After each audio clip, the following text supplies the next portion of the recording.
There was a time, in ancient Egypt, where golden sands met the mighty Nile. There lived a young girl named Neferu. Unlike many children who ran and played under the hot sun, Neferu spent her days by the river, listening, observing, and learning from everything around her.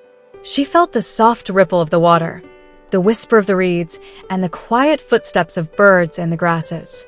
The villagers often watched her with curiosity, wondering why she preferred the calm river over playful games. But Neferu knew something they did not. The Nile was alive. It could feel, respond, and guide those who listened carefully.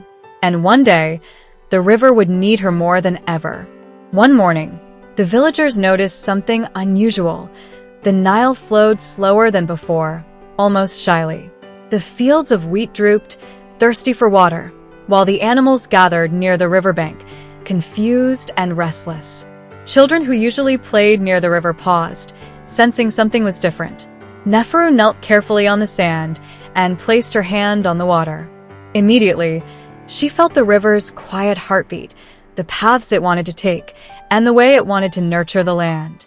"The Nile is not angry," she whispered gently. "It is asking us to listen, to help, and to care."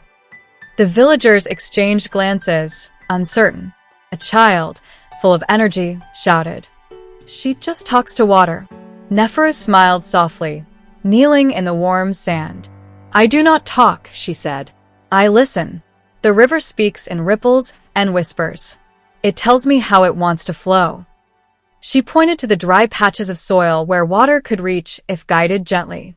Elders nodded slowly, beginning to understand that this small girl knew more than anyone realized.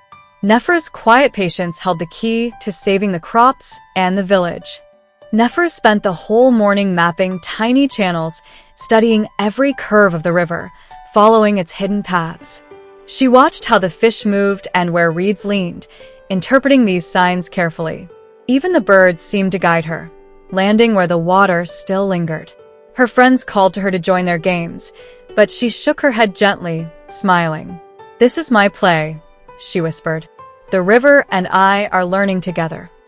By mid-afternoon, she had discovered several new ways to share the river's gift without wasting a single drop. The villagers began to trust her insight, realizing the child they overlooked held the knowledge of life itself. Neferu taught the villagers how to guide the river gently. Tiny channels curved across the fields, moving water slowly to thirsty plants. "The earth remembers kindness," she explained, tracing the lines in the sand. Farmers dug carefully, following her instructions, amazed at how easily the river responded. Even the animals seemed to understand, stepping cautiously around the new paths. Neferu's small hands worked tirelessly, but her heart felt joyful. For the first time, everyone saw that listening could save life. She also taught children to store water carefully in clay jars.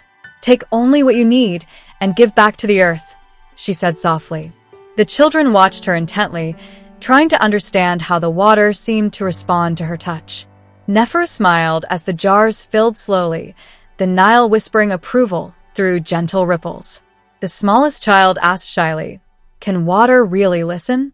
Neferu nodded. "Yes, it understands gentle hands and patient hearts." From that moment, the children learned to care for water as if it were alive. By afternoon, the fields began to revive.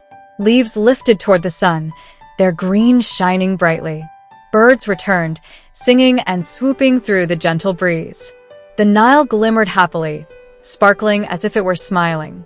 Villagers felt a wave of relief, realizing the child they overlooked had saved them all. Neferu looked around, content, knowing that care and attention could transform life. Even the elders nodded in admiration, promising to share her wisdom forever. Neferu reminded everyone that the Nile's gifts were precious. "Water is life," she said. "It listens to us when we listen first." She ran her fingers along the riverbank, feeling the currents guide her hands. Even the elders began to see that wisdom can come from the youngest hearts. The children watched her closely, practicing the careful gestures she had shown. Every drop of water now felt like a treasure, every plant a friend. And the Nile, alive and patient, seemed to hum in approval. When the winds became dry and hot, the villagers no longer panicked. They remembered Neferu's teachings and watched the river closely. The Nile adjusted its course subtly, sending water where it was needed most. Neferu ran along the banks, laughing as the river seemed to follow her guidance. She whispered softly, "I hear you, little river. We will protect each other." The villagers felt a calm confidence, knowing the child and the river were friends. Even the birds seemed to celebrate the harmony between water and people. Stories of Neferu's skill and care spread along the Nile. Villagers from other towns came to watch her work and learn. Neferu welcomed everyone with a gentle smile, sharing every secret she understood. "The river speaks to all who listen," she said, showing how to follow its paths. People began to understand that true power comes from kindness, not force. Neferu's difference, her quiet attention, had become a gift for all. The Nile seemed to sing, carrying her story downstream for all to hear. Years passed, and the village flourished under the careful guidance of the Nile. Fields stayed green, crops grew strong, and animals thrived. Neferu, though still young, became known as the girl who listened to the river. Her friends and villagers admired her patience and courage, understanding that being different was a treasure. The water, ever watchful, seemed to follow her gentle touch wherever she went. She smiled, knowing that her days spent near the river had truly made a difference. Even the elders whispered that she was the heart of the village. To honor Neferu, the villagers built a small statue beside a tiny pyramid. It was not grand, but it reflected care, wisdom, and love for the land. Children often visited, touching the statue gently, whispering their gratitude. Neferu's lessons became a story repeated through generations. Even travelers from faraway towns paused to learn from the river and the little girl who listened. The Nile seemed to shimmer brighter near the statue, as if smiling.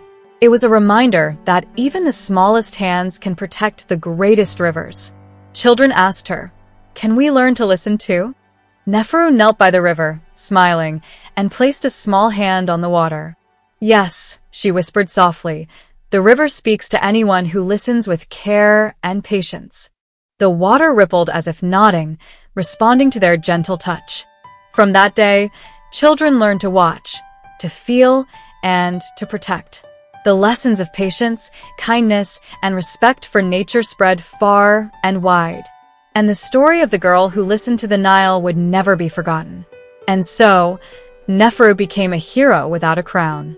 A girl who listened, a heart that shared, a voice that saved her people. The Nile flowed calmly, alive and grateful, because even the smallest hands, with patience and care, can change the world.